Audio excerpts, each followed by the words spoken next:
Olá pessoal, vamos então dar sequência ao nosso jogo, abrindo aqui a ferramenta Stencil e abrindo o nosso game Macaco Pulador. E como sempre vamos fazer uma rápida retrospectiva do que foi feito na aula anterior. Na aula anterior nós fizemos aqui dentro do behavior do macaco, né, do ator macaco, no behavior saúde, nós alteramos este evento, né, de tempo que controla o contador, na verdade controla um atributo. Aqui nesse local nós tínhamos um comando que matava o macaco quando o tempo chegava a zero. Lembram disso? Pois é. Então nós mudamos isso para quê? Nós criamos um evento personalizado chamado Mostra Angel, e dentro dele criamos aqui uma sequência de blocos que desabilita os behaviors do macaco, dois deles, né, que é o Jump and Run e o Gerencia Colisão. Mudamos a animação para Angel e fizemos um reload na cena com um fade de cor, né, dentro do bloco. E aí acionamos esse bloco aqui chamado Mostrar Angel quando o tempo chega a zero. E aí gera aquele efeito, vamos fazer um teste aqui, só para lembrar, aquele efeito de recarregar a cena, o macaco vira um anjinho e a tela e a cena recarregada lá para o início. Então aqui ó, o tempo vai estar passando, né, os 10 segundos, padrão que nós colocamos, né? Quando chegar no tempo certo, ele vai virar um anjo e vai recarregar a cena, ok? Então basicamente foi isso que nós fizemos. Com isso nós chegamos ao final de mais uma etapa aqui da construção do nosso game. Porém, agora a gente tem que começar a pensar o seguinte: o nosso jogo, o nosso jogador, quem está jogando, né, o jogo que estamos construindo, precisa de algumas informações para que o jogo se torne cada vez mais interessante. Por exemplo, vou dar um play novamente, né, para poder entender. Quando o nosso macaquinho morre, ele morre continuamente, ou seja, não tem um fim. Ele vai morrendo, morrendo, morrendo e não para de morrer, e o jogo nunca acaba. Então nós vamos implementar um controle de vidas, vamos mostrar esse controle em tela, né, quantas vidas o macaco tem. Nós vamos também criar aqui uma forma do jogador ter uma noção do tempo que ele tem, tipo uma barra de tempo, de progressão de tempo, para que ele consiga verificar quanto tempo ele tem ainda para coletar as frutas que faltam do cenário, não é? E essas informações têm que ser visual. Por quê? Porque é importante que o jogo se torne interessante e desafiador para o nosso jogador, ok? E após isso nós precisamos também definir o que fazer após, por exemplo, se o jogador conseguiu completar a coleta de todas as frutas, o que vai acontecer? Temos que planejar isso. Ou então o jogador não conseguiu completar dentro do tempo específico e do número de vidas que ele teria para fazer essa coleta. O que vai acontecer? Um game over? Tem que ter uma tela que mostre isso. Então nós precisamos agora partir para as etapas finais do nosso jogo, né?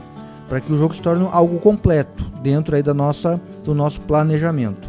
Ele não pode ficar morrendo infinitamente e tornar algo que não tenha aí um desafio que seja mostrado em tela para o nosso jogador, ok? Então essas etapas que serão cumpridas daqui para frente. Vamos lá então. Primeiramente vamos fechar, né, o nosso teste e vamos começar a construir tudo isso que eu citei nessa introdução.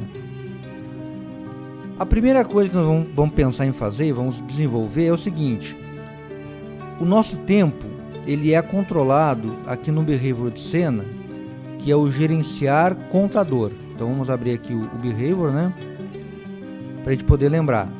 Nós temos aqui ó, um comando de evento, ou melhor, um evento, né, do ever n seconds, que dá um loop a cada 1 segundo e executa o que está aqui dentro. O que ele faz? Ele decrementa o contador, que nada mais é do que um atributo. Um atributo que inicia com o valor 10. Ele vai de -1 em -1 até chegar a 0. E eu estou printando isso aonde? No debug. Lembra do debug? Aqui no view, log view. Então eu vou printar aqui no debug, ó, que vai de 9, que é o primeiro 10 menos 1 dá 9, e vai printando até chegar a 0. Eu não quero printar no debug, nenhum jogador vai ver o debug. O debug é uma ferramenta de programação.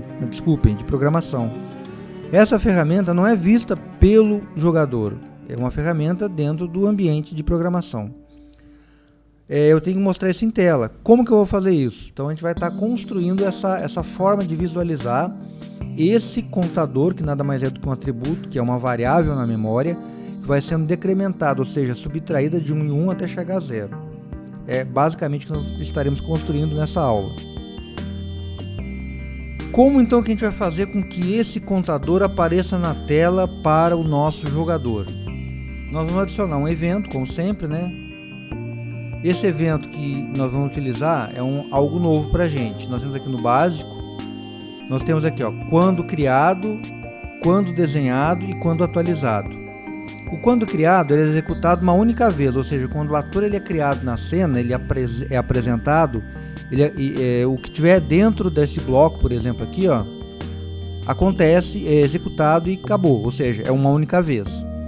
Deixa eu deletar aqui, remover, né? Eu não vou utilizá-lo, eu vou usar o evento quando desenhado. O que seria esse quando desenhado? Existe algo dentro dos jogos que é chamado de FPS, frame por segundo, algo muito comum. Geralmente os jogos ele tem um frame por segundo máximo de 60 quadros por segundo. O que seria isso? É a atualização dos quadros em tela, é quantos quadros são atualizados durante um segundo na tela. Então o drawing ele vai ser atualizado a cada segundo, no máximo 60 vezes. Então ele consegue dar um refresh, que a gente chama, né? Ele consegue atualizar, ele é executado em torno de 60 vezes por segundo. Então o que acontece?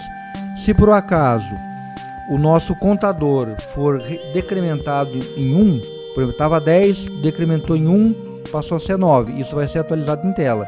Com certeza, porque ele atualiza 60 vezes por segundo em média. É claro que isso pode cair, no máximo 60 vezes. Por que pode cair? Depende da performance do computador. Quanto mais lento o computador ou o celular, menos quadros por segundo, menos FPS teremos no jogo. Mas com certeza os FPS serão suficientes para atualizar a informação do contador em tela, tá? Não se preocupem quanto a isso. E o que eu vou fazer aqui? Eu vou colocar aqui dentro um bloco que vai expor para o nosso jogador essa variável, esse atributo aqui, na verdade, ok? Que bloco seria esse? Eu vou usar aqui um bloco de texto. Então eu vou estar utilizando aqui, ó, um bloco de texto, não é? Ou melhor, eu vou desenhar, então tem que ser um drawing, né? Um bloco de texto, mas que vai desenhar algo em tela. Então é esse draw text. Eu vou estar desenhando em tela uma informação. Que informação é essa? O atributo. Então é dessa forma que a gente vai estar expondo para o nosso jogador o valor do atributo. Então primeiramente eu vou arrastar o bloco aqui para dentro, tá? Aqui eu vou colocar o que eu quero escrever em tela e a posição XY onde eu quero escrever. O que eu quero escrever em tela?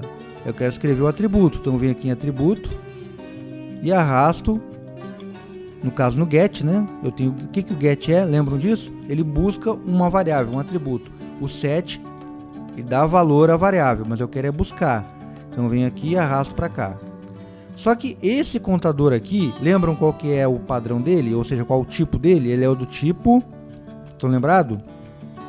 Ele é do tipo número.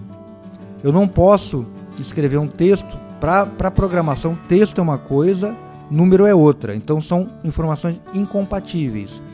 Eu tenho que realizar uma conversão de um formato para outro. Como que eu faço isso? Então não esqueçam, ó.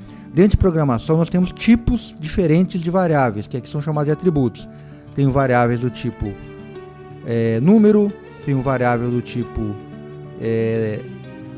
float, que seria números com casa decimal, tem variável do tipo lógica, que é verdadeiro e falso.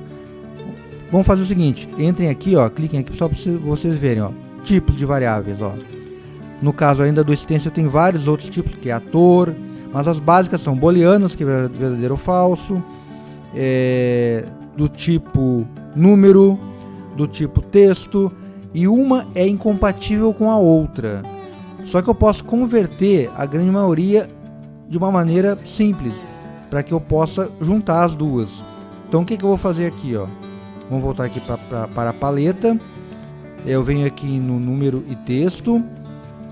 Eu tenho aqui, ó, dentro de número e texto, na opção texto, eu tenho esse bloco que ele faz o seguinte: ele converte algo que é o contador que eu quero converter, que é um número, em texto. Então eu venho e jogo ele aqui, ó.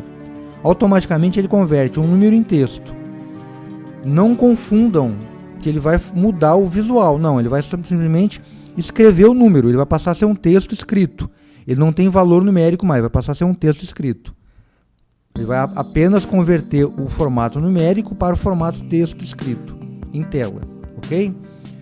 Só que como é que eu faço isso aqui? Eu vou jogar aqui, pura e simplesmente, um número solto na tela? Não.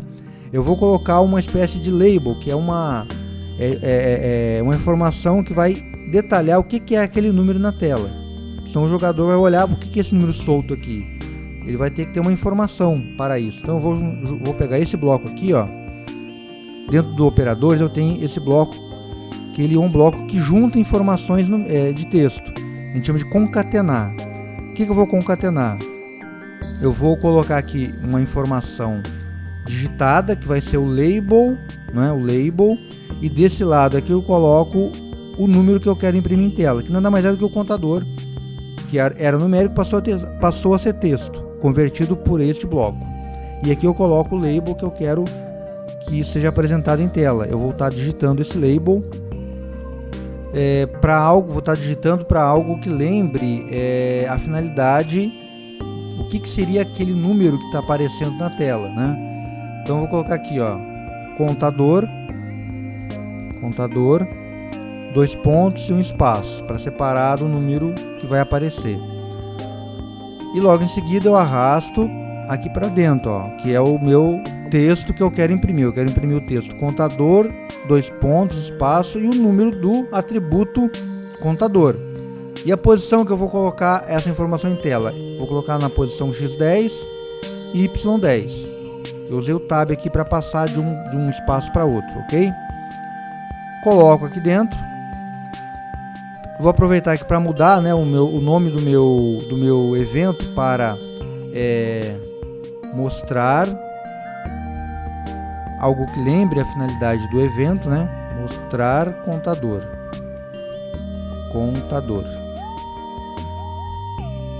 Salvo e faço o teste no test game. Vamos ver como é que vai se comportar aqui o nosso display, né? Nosso contador em tela. Uma informação para o usuário.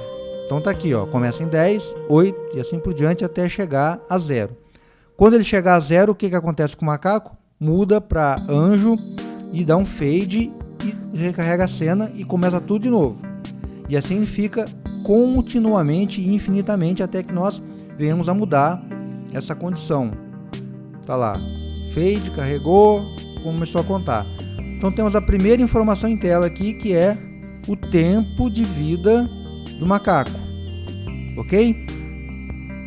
Vamos fechar e vamos dar sequência na nossa programação. Para finalizar essa aula, então, o que eu vou estar fazendo aqui, ó? Nós vimos que aquela fonte que aparece lá, contador, e o número do contador, né, do atributo contador, não está muito legal, não é muito apropriada para um jogo, é uma fontezinha muito básica. Eu vou estar fazendo o seguinte: eu vou vir aqui no dashboard, ou melhor, vou vir aqui no Stencil Forge, na opção fontes, está até selecionado aqui, ó. Eu posso escolher uma fonte, ou buscar uma fonte aqui que eu conheça, ver se tem disponível. Escolha uma fonte qualquer aqui. Eu vou escolher, por exemplo, essa fonte mais simplesinha aqui, ó.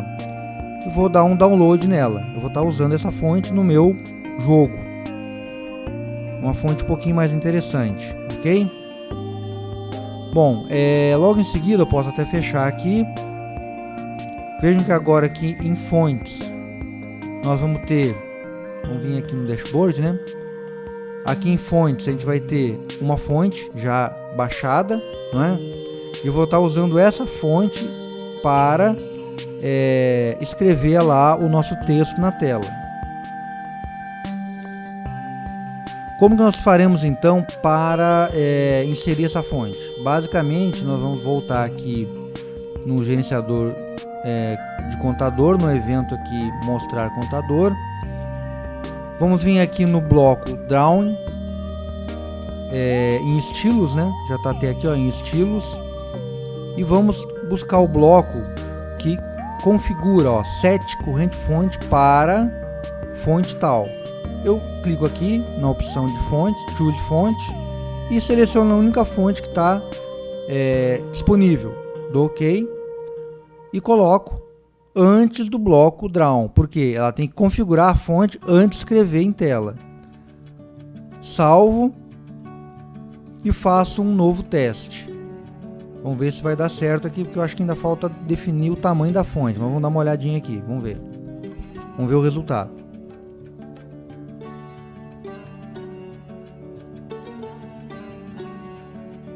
Aguardar a compilação, né?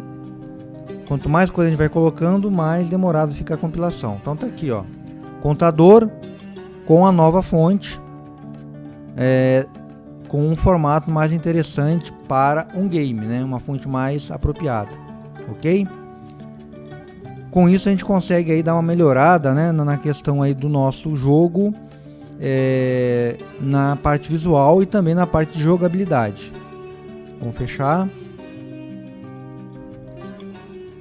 E caso eu queira diminuir o tamanho da fonte, eu vou ter que fazer o seguinte: eu venho aqui no nosso dashboard, edito a fonte e altero o tamanho dela aqui. Ela estava 45, a gente pode passar, por exemplo, para 25 ou 30. Vamos colocar aqui o valor de 30.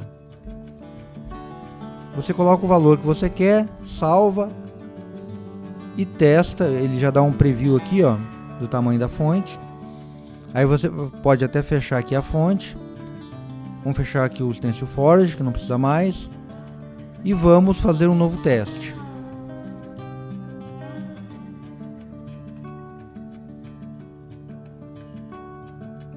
Aguardamos a compilação e vamos ver o tamanho da fonte um pouco menor em tela. Eu achei que ela ficou um pouco grande. Então aqui está o tamanho atual. Vamos diminuir um pouquinho mais. Vamos vir aqui no dashboard, edita a fonte, vamos colocar aqui 24. Vamos salvar e vamos testar novamente. É questão de teste até achar o tamanho adequado. Aqui eu acho que está ok, está um tamanho bom. Bom, pessoal, então com isso nós concluímos a próxima etapa do curso, né? Ou melhor, essa aula, né? Que é onde nós começamos aqui a melhorar a jogabilidade. De que forma? Dando informação para o nosso jogador. Qual o tempo? Futuramente a gente vai definir quantas vidas, a questão dos colecionáveis e assim por diante, certo? Então muito obrigado e até a próxima aula.